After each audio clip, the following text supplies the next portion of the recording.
నమస్సభాభ్యః సభాపతిభ్యశ్చ వో నమః. ఛానల్లో మేమందరం మాట్లాడుకుంటున్నప్పుడు మామూలుగా వ్యాలంటైన్స్ డే అంటే ఇందాక కవితమ్మ చెప్పినట్టు కొంతమంది పార్కుల్లో ఉంటే కొంతమంది వాళ్ళని అమితంగా ప్రేమించే వాళ్ళు వాళ్ళ వెంటబడే వాళ్ళు ఉంటారు. ఇద్దరు ప్రేమికులే మాత్రం కాదు, వాళ్ళిద్దరిని అమితంగా ప్రేమించే వాళ్ళు ఒక 40 మంది వాళ్ళ వెనకాల ఉంటారు. ఈ సమూహం మొత్తాన్ని చిత్రీకరించాలని వాళ్ళ వెనకాల వీడియో ప్రేమ కూడా ఉంటూ ఉంటుంది. కానీ మీరు చూస్తే ఈ సంవత్సరం ఏ ఛానల్లో ప్రేమికులు పార్కులు కనపడలేదు, వాళ్ళని తిట్టేవాళ్ళు కొట్టేవాళ్ళు కనపడలేదు. ఎందుకని ఆరా తీస్తే ఆల్మోస్ట్ అందరూ ప్రేమ్ దివస్కి స్విచ్ అయ్యారు వ్యాలంటైన్స్ డే నుంచి.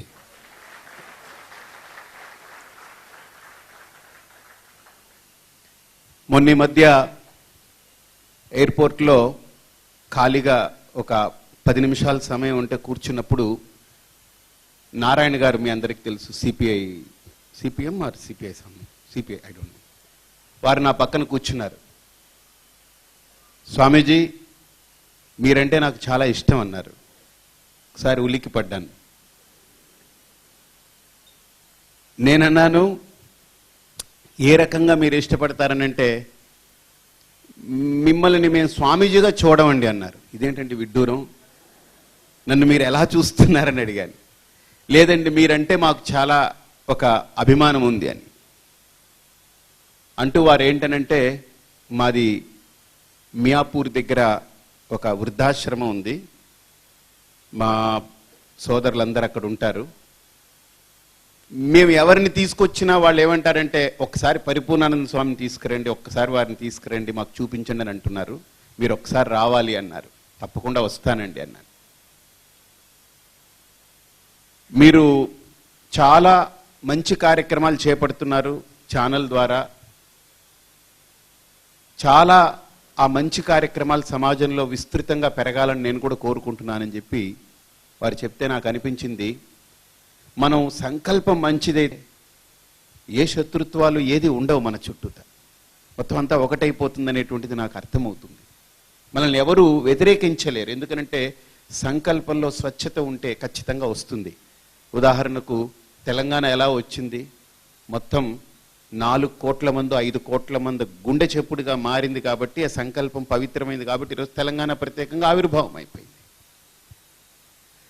అలా ఛానల్లో మేము డిస్కస్ చేసుకుంటున్నప్పుడు మనం సమాజంలో జరిగే ఒక ఇబ్బందికరమైనటువంటి అంశాలని మనం 24 గంటలు చూపించడం చేస్తే అన్నిటితో పాటు మనం ఒకటవుతాం. 2 రకాల అంశాలు ఉంటాయి. ఒకటి, ఇది చెయ్యొద్దు అనడం ఒక అంశం, ఏది చెయ్యాలో చెప్పడం ఇంకొక అంశం. ఇది చెయ్యొద్దు అని చెప్పడం వల్ల ఏది చేయాలో చెప్పలేం, కానీ ఇది చెయ్యండి అని చెప్పడం వల్ల పరోక్షంగా ఇది చెయ్యొద్దు అని చెప్పడం కూడా అర్థమైపోతుంది. కాబట్టి రెండో దానికే మనం మొగ్గు చూపుతాము. ఏది చెయ్యాలో మనం, సమాజం అనేటువంటిది ఎలాంటిదంటే ఒక నీటి ప్రవాహం లాంటిది. సమాజం అంటే నీటి ప్రవాహం, అందులో మీరు నేను అందరం ఒక్కొక్క డ్రాప్ ఒక్కొక్క బొట్టు ప్రవాహాన్ని ఆనకట్ట కట్టి చక్కగా దాన్ని అదుపు చేసి దాన్ని కాలువల రూపంలో తవ్వి ఎక్కడికెక్కడికి పంపాలో సరిగ్గా ఇంజనీర్లు ప్లాన్ చేస్తే కరెక్ట్గా పంట కాలువలకు వెళతాయి, లేకపోతే ప్రయోజనం లేకుండా వీళ్ళు ఎక్కడో కలిసిపోతాయి. అలాగే ఈ సమాజంలో ఉన్నటువంటి మనందరం ఒక ప్రవాహంలో పరుగులు తీస్తూ ఉన్నాం. మనకు సరైనటువంటి 2 హద్దులు ఏర్పాటు చేసి సరిగ్గా ఎక్కడికి మన ప్రయాణం సాగాలో చూపించగలిగేటువంటి మార్గదర్శనం ఈ సమాజంలో ఏది చేయగలదో అని ఆలోచిస్తే సినిమా చేయగలదు, సోషల్ మీడియా చేయగలదు, అలాగే టీవీ ఛానళ్ళు చేయగలవు, పేపర్స్ చేయగలవు. కానీ నేను మామూలుగా ఒక 5 ఏళ్ల క్రితం టీవీ ఛానల్లో చూస్తుంటే నాకు అనిపించింది ఏంటనంటే, ఒక ఆవిడ ఒక అతను తప్పు చేశాడని ఒక దెబ్బ కొడితే ఆ ఛానల్లో ఉదయం నుంచి సాయంత్రం దాకా కొట్టి కొట్టి కొట్టి కొట్టి ఆవిడ మీద బాధ కలిగి నెక్స్ట్ డే ఆవిడ వెళ్ళి ఆయనకి సారీ చెప్పింది, అన్నయ్య నేను ఇన్నిసార్లు కొట్టడం చాలా ఇబ్బందిగా ఉంది. ఆవిడ పాపం ఒక్కసారి కొట్టింది, కానీ ఈ ఛానల్ ఉదయం నుంచి రాత్రి దాకా కొడుతూనే ఉంది. నెక్స్ట్ డే కూడా కొడితే ఎవడనింది దుంపదగా ఇది, నేను ఒక దెబ్బ కొడితే పాప ఆయన పట్టుకొని ఇన్ని దెబ్బలు ఈ ఛానల్ కొడతా ఉంది ఏంటని. సో ఇలాంటి ఆలోచన, ఇలాంటి భావుకత. రెండోది, ఒక ఆయన నాతో మాట్లాడుతూ అన్నారు, ఆయన కూడా ఛానల్ నడుపుతున్న వ్యక్తి. ఈ ఛానల్కి తెలియని ఒక కోణం ఉంది, శాడిజం. జర్నలిజంతో పాటు ప్లస్ శాడిజం ఉంటుంది. అది ఉంటేనే పండుతుంది అన్నాడు ఆయన. అయ్యో బాబా, ఇది ఉంటే పండడం ఏంటి? జర్నలిజం ఉంటే బాగుంటుంది కానీ ప్లస్ శాడిజం ఉంటే పండుతుందని అంటే మన సమాజం ఈరోజు ఎంత ఇబ్బందికరమైన పరిస్థితికి వెళ్ళిపోతున్నామో ఆలోచించండి. ఇవన్నీ నేను గుర్తుపెట్టుకున్న తర్వాత మనం ఏదైనా ఒకటి చేస్తే బాగుంటుంది ఇందులో అని ఆలోచించి భారత్ టుడే అనే ఛానల్ని ఏర్పాటు చేసిన తర్వాత డిసెంబర్ 10న దాన్ని గోరక్షా దివస్గా ప్రకటించుకుని గోవుల్ని కాపాడాలి, దయచేసి మీరందరూ అర్థం చేసుకోండి, ఇది మా ఫీలింగ్స్, ఇవి డోంట్ హర్ట్ అవర్ ఫీలింగ్స్. మేము ఊరికనే గోవుల్ని పూజించాలని చెప్పట్లేదు. ఈరోజు ప్రేమ్ దివస్కి వచ్చినటువంటి అతిథులందరికీ, అవార్డీస్ అందరికీ ఆవు దూడని ఇచ్చాం. మీకు ఎందుకు తెలుసు ఆవు దూడని ఇచ్చింది? మిగతా దేన్ని ఇవ్వలేదు. ఎందుకనంటే ఈ భూమి మీద ఏ జంతువైనా మనిషి అయినా సరే బిడ్డను కన్న తర్వాత నాలికతో నాకదు. నాకితే ఆ తల్లి చచ్చిపోతుంది. ఎందుకనంటే తల్లి యొక్క మావి పాయిజన్. ఆ పాయిజన్ అంతా కూడా బిడ్డ మీద ఉంటుంది. దాన్ని కడగాలి, న్యాచురల్గా ఇది అవ్వాలి తప్ప నాకేయకూడదు. నాకితే చచ్చిపోతుంది. కానీ ఈ భూమి మీద ఒకే జంతువు, తల్లి గోవు, తన దూడని పూర్తిగా నాకుతుంది. దూడ ఏం కాదు, ఆవు ఏం కాదు. ఎందుకంటే ఆవులో అణువణువు అమృతం ఉంది, ఆ శక్తి ఉంది. అంటే ఆవు బయట అమృతము, ఆవు పంచేది అమృతము, ఆవు లోపల అమృతం ఉంది. ఇంత అమృతం ఉన్నటువంటి ఒక తల్లిని నరికి తినొద్దు, దయచేసి ప్లీజ్ మా ఫీలింగ్స్ని అర్థం చేసుకోండి అని తెలియజెప్పడం కోసం గోరక్షా దివస్ అనేటువంటిది చేస్తే నిజంగా 2 ప్రభుత్వాలు, అక్కడ ఆంధ్రాలో ఉన్నటువంటి తెలుగుదేశం ప్రభుత్వం కానీ, ఇక్కడ తెలంగాణలో ఉన్నటువంటి మన కేసీఆర్ గారి ప్రభుత్వం కానీ పూర్తిగా మద్దతు పలికారు. అలాగని మేము ఎప్పుడు బీఫ్ తినేవాళ్ళు నేను ఎప్పుడు ఏమనలేదు. కర్నూలు వెళ్ళి నా ప్రవచనం విన్న తర్వాత ఒక 200 మంది గో భక్షణ చేసేవాళ్ళం, ఈ రోజు నుంచి మేము గో భక్షణ మాని గో రక్షణ చేస్తామని ప్రతిజ్ఞ తీసుకున్నాం. సో ఈరోజు మీరు చూస్తే ఆ గోరక్షా దివస్ యొక్క ఫలితం ఏంటంటే సమాజంలో అంతటా వ్యాపించింది. నాతో నారాయణ గారు మాట్లాడుతూ సిపిఐ సో వారు మాట్లాడుతూ ఒక మాట అన్నారు, స్వామి మా ఇంట్లో దేశవాళీ గోవులు ఉన్నాయి, చాలా గొప్పవండి. మన పాడి మన పంటని మనం నాశనం చేసుకుంటే ఇంకా ఈ భూమి మీద ఎవడు క్షమించడండి అన్నారు. అంటే ఎవరైనా లోపల ఎంత ప్రేమిస్తున్నారో గోవుని అనేటువంటిది మనకు అర్థమవుతుంది. Irrespective of caste, creed, community, religion, politics, everything పక్కన పెడితే మన భారతదేశంలో ఉండే ప్రతి భారతీయుడు అవునన్నా కాదన్నా ప్రేమిస్తాడు. లోపల బయట పేపర్ ముందు వచ్చినప్పుడు కొద్దిగా పాలిష్డ్గా మాట్లాడతాడు, చదువుకుని ఎడ్యుకేటెడ్గా మాట్లాడతాడు, ఆ భాష వేరుగా ఉంటుంది. కానీ ఇంటికెళ్ళి లుంగి కట్టుకున్న తర్వాత ఏ ఆఫీసర్ అయినా, ఏ పొలిటీషియన్ అయినా నా భారతదేశం అని లోపల మనస్ఫూర్తిగా ప్రేమిస్తాడు తప్పకుండా. కాకపోతే బయట సెక్యులర్ భావజాలాలు కాబట్టి కొద్దిగా అలా మాట్లాడాల్సి వస్తుంది, మాట్లాడతారు. అయితే మన ఛానల్లో డిస్కస్ చేస్తున్నప్పుడు గోరక్షా దివస్ చేశాం. ఈ సంవత్సరం బీఫ్ ఫెస్టివల్ అనేది ఆగిపోయింది, అసలు ఆ గొడవ లేదు.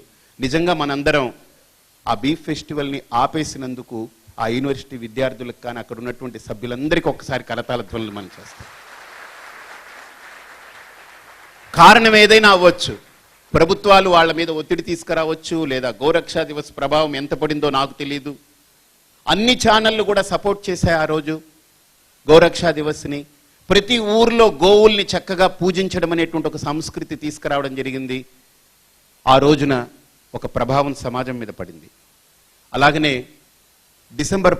జనవరి 12 మనందరికీ తెలుసు, ఈ భారతదేశం యొక్క గొప్పతనాన్ని మొట్టమొదటిసారి సముద్రాలు దాటిన తర్వాత కేవలం తెల్లవాళ్లే గొప్పవాళ్ళు అనేటువంటి అహంకారంతో ఉన్నటువంటి గడ్డ మీద ఒక్కసారి స్వామి వివేకానంద వెళ్ళి my dear brothers and sisters of America అని ఒక్క మాటతోటి యావత్ జాతిని అందరినీ కూడా తన వెనకాల తిప్పించుకోగలిగేటువంటి ఒక గొప్ప వాయిస్ తోటి ఆయన మాట్లాడినటువంటి విధానం చూస్తే అద్భుతం. ఆయన్ని మనం మర్చిపోకూడదు. ఆయన్ని కేవలం రామకృష్ణ మఠంలో ఒక ఫోటో పెట్టి వాళ్ళు మాత్రం స్మరిస్తూ ఆయన్ని ఏదో ఒక దీపం పెట్టుకున్నట్టు కాకుండా ఆ దీపాన్ని ఒక అఖండ జ్యోతిలా యావత్ భారతం కాదు యావత్ ప్రపంచం విస్తరింపజేయాలని ఆలోచించి జనవరి 12వ తేదీన యువ సంకల్ప దివస్ అని దాన్ని ఏర్పాటు చేయడం జరిగింది.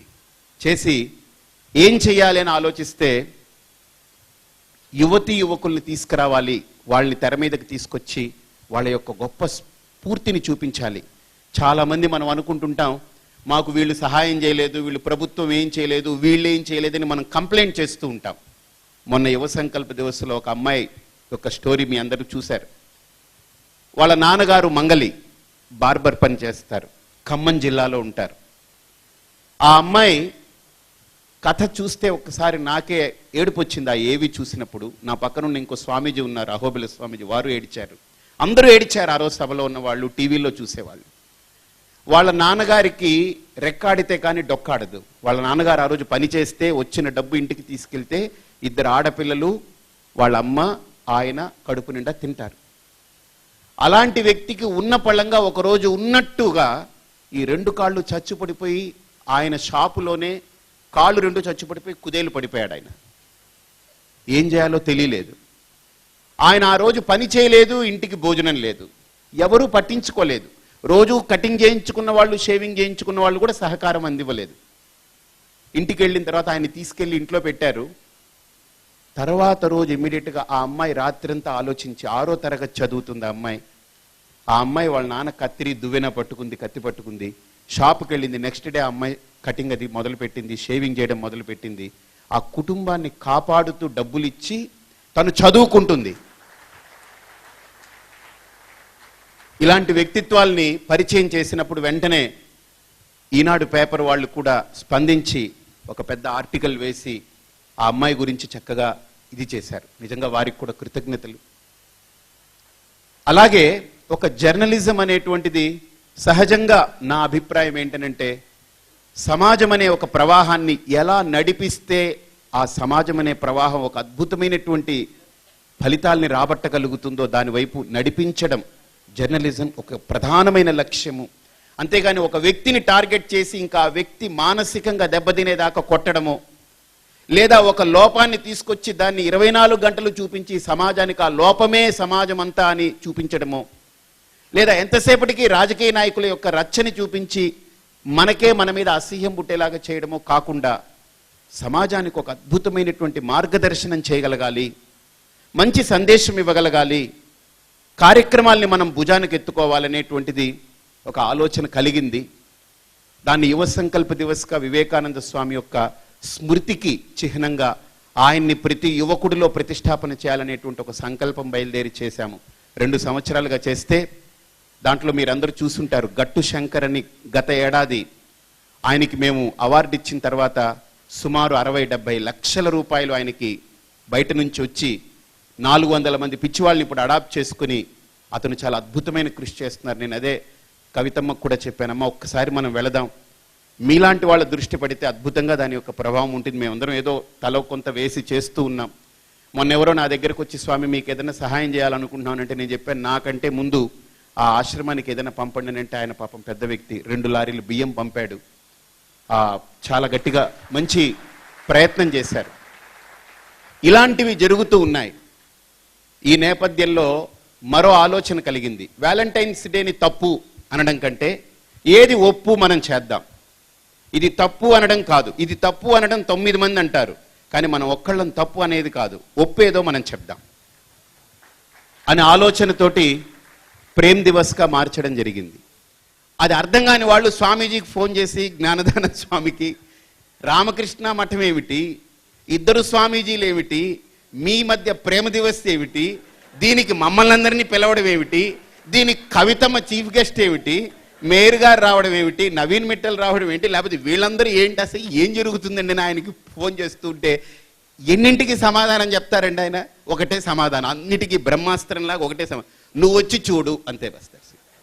రమణ మహర్షి దగ్గరికి ఎవరు వెళ్ళినా నువ్వెవరో నిన్ను చూసుకో అన్నట్టుగా ఈ ప్రేమ్ దివస్ గొడవ ఏమిటయ్యాడంటే ఈ నేను చెప్పలేనయ్యా బాబు నువ్వు వచ్చి చూడు అని చెప్పారు ఆయన.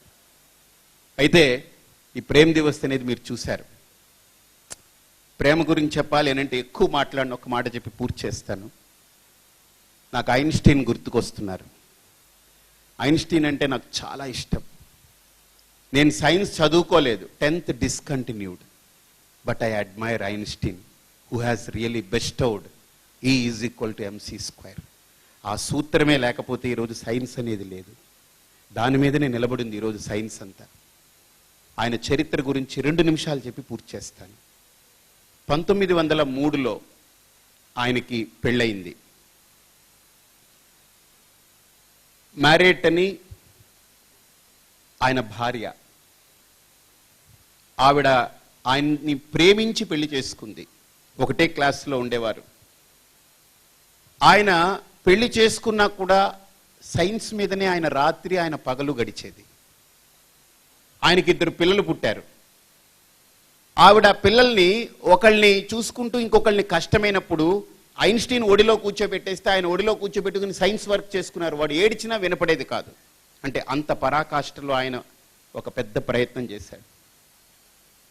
ఆయన ప్రయత్నం చేస్తూ చేస్తూ 1914 వరకు వాళ్ళ కాపురం సంసారం ఏదో నడుస్తూ వచ్చింది. ఆ తర్వాత ఆవిడ కూడా బాగా డిస్టర్బ్ అయిపోయింది. ఎందుకంటే ఈ మనిషి ఏమిటి, నన్ను పట్టించుకోడు, పిల్లల్ని పట్టించుకోడు, ఇంటిని పట్టించుకోడు, ఏమీ చేయడు, అసలు ఏం జరుగుతుంది అని ఆవిడ విసుగెత్తి నేను నీ నుండి దూరం అయిపోదాం అనుకుంటున్నానని చెప్పింది.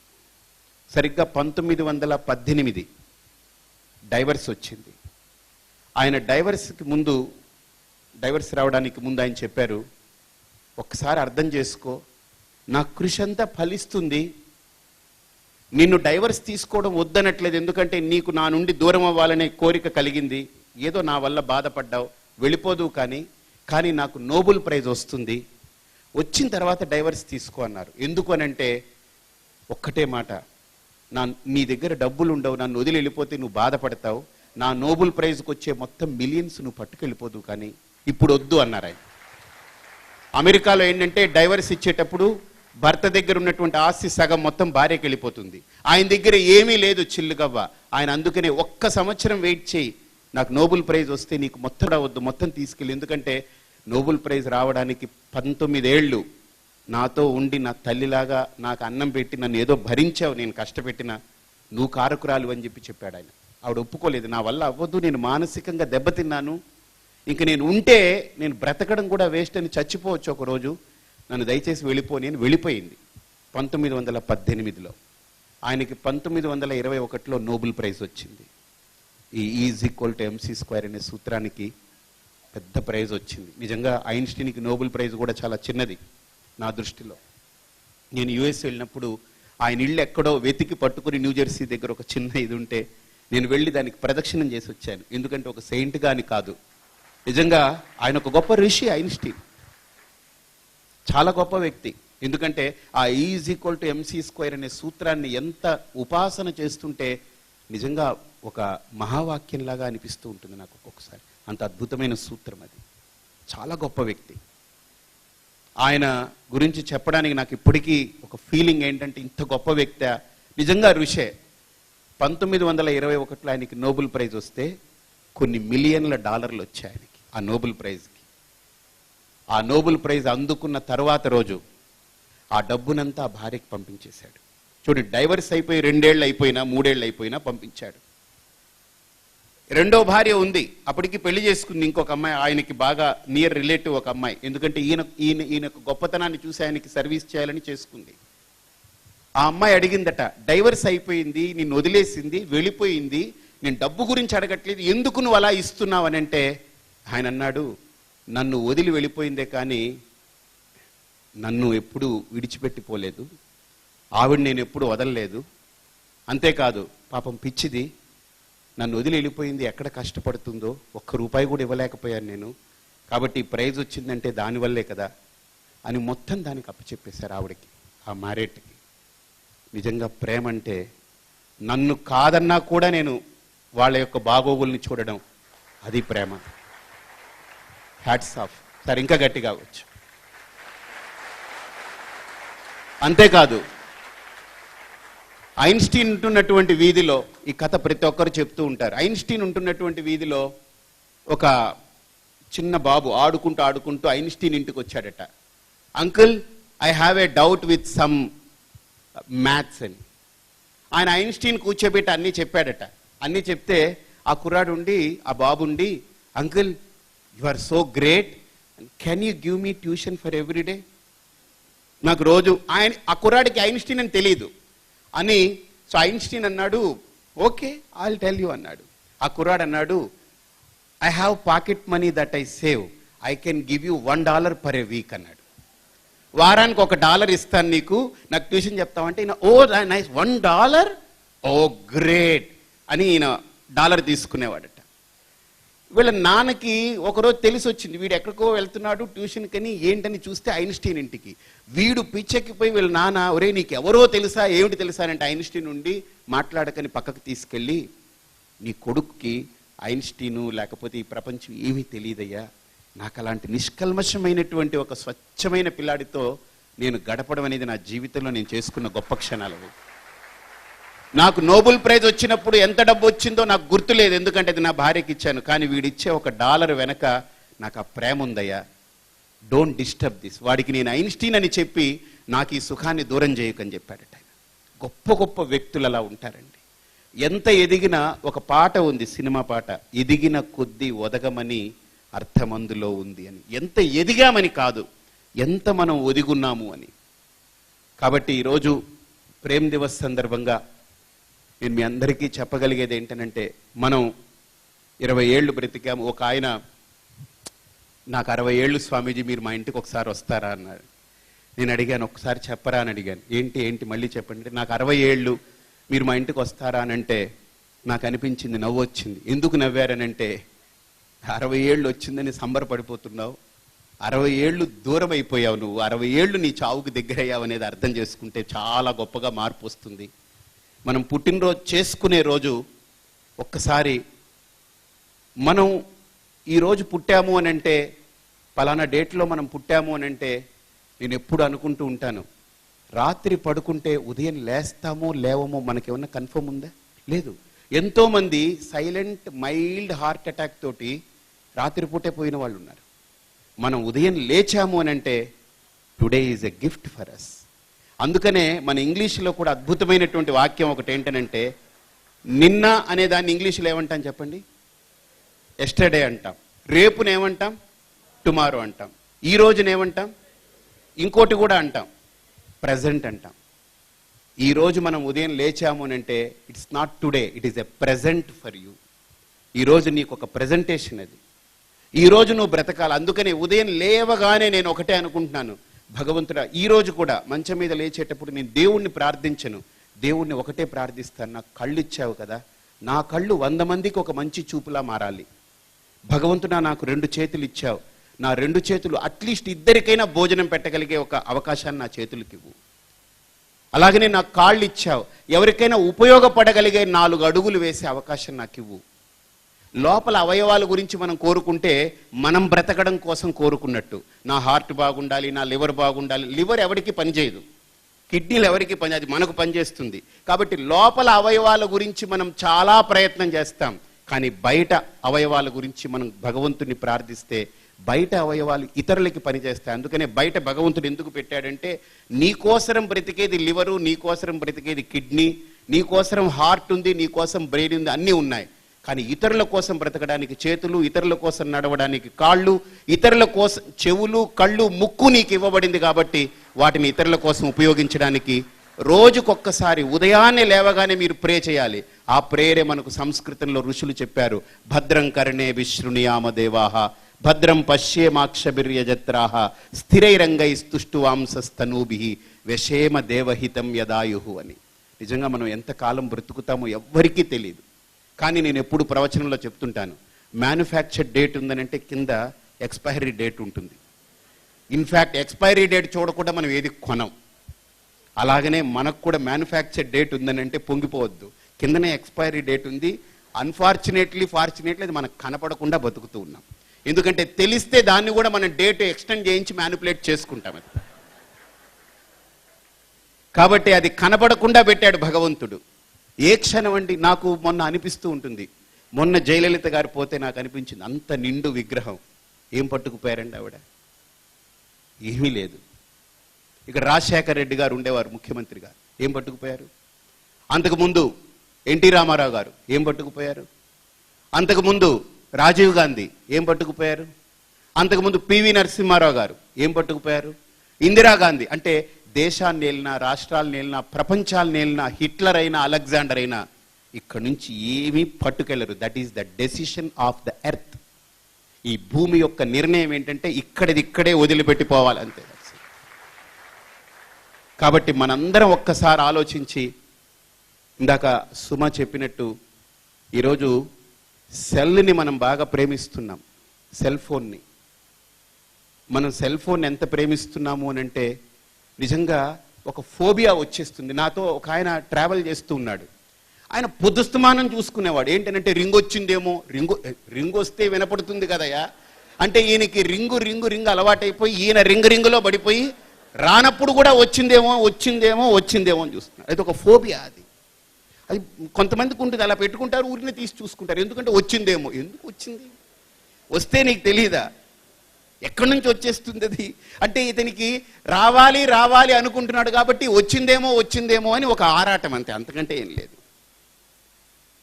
సో ఇలాగా ఒక ఆయన సెల్ ఫోన్ కొన్నాడు మొన్న. ఒక ఆయన విచిత్రమైన విషయం, మీరు అందరూ ఎంజాయ్ చేస్తారు. ఆయన అడిగాను, ఏమండి ఈ సెల్ ఫోను మీకు చాలా బ్యూటిఫుల్గా ఉంది, ఆండ్రాయిడ్, మీరు ఆపరేట్ చేస్తారా అని అడిగాను. అడిగితే ఆయన అన్నారు, నాకు చేత కాదండి అన్నాడు. మరి ఎలాగయ్యా, ఏం చేస్తానంటే నాకు రోజు 15 కాల్స్ వస్తాయండి, మాట్లాడతాడు. నీకు 15 కాల్స్ ఎవరు? నీ కొడుకు అనంటే అబ్బాబే కాదండి, మీ ఆవిడ. అబ్బాబే ఆవిడకే తెలియదండి, ఆవిడేం చేయదు. మరి నీకేమైనా వ్యాపారం ఉంది? అబ్బాబే నేను రిటైర్డ్ అండి, నేను వ్యవసాయం చేసుకుని వదిలేశాను. మరి నీ మిత్రుల? కాదండి, కంపెనీ వాళ్ళు చేస్తుంటారండి 15 కాల్స్. వీడికి కూడా ఫోన్ ఉందని ఆ పల్లెటూరు అది పెట్టుకుని చూపించాలంటే కంపెనీ వాడు చేసినప్పుడల్లా పెట్టుకుని వింటుంటాడు. వీడు అమ్మ చెప్పు అని అంటాడు, ఆవిడ ఏదేదో మాట్లాడుతూ ఉంటుంది పాప. సో ఎలా మారిపోయిందని అంటే ఈరోజు ఒక స్టేటస్ సింబల్, సెల్ ఫోన్ అనేది ఒక స్టేటస్ సింబల్. 1500 సెల్ ఫోన్ సరిపోదు.